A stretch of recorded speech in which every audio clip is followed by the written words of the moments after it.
రాష్ట్రంలో ఎండలు మండిపోతున్నాయి. సూర్యతాపానికి శరీరంలో ఉన్న నీళ్లు అమాంతం హరించుకుపోతాయి. తగినన్ని నీళ్లు తాగకపోతే డీహైడ్రేషన్ కారణంగా ఆరోగ్యంపై దుష్ప్రభావం పడే ప్రమాదం ఉంటుంది. అయితే పోషకాహార నిపుణుల అభిప్రాయంలో బాగా దాహంగా ఉన్నప్పుడు నీళ్లు త్రాగడం ఒక్కటి మాత్రమే సరిపోదట. ఇక శరీరంలో నీటి శాతం బాగా పడిపోయినప్పుడు దాహంగా అనిపిస్తుంది. దీన్నే డీహైడ్రేషన్ అంటాం.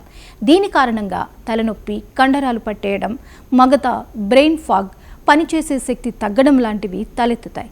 కాబట్టి శరీరం తగినంత హైడ్రేటెడ్గా ఉండాలంటే కొన్ని చిట్కాలను పాటించాలి. పొద్దున్న నిద్ర లేవగానే నీళ్లు తాగాలి.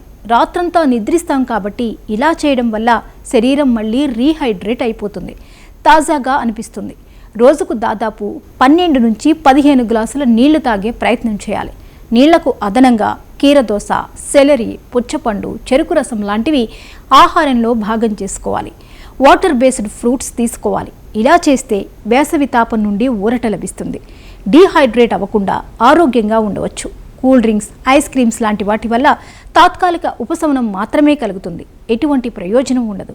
అలాగే కాఫీ, టీలను తగ్గించుకోవాలి.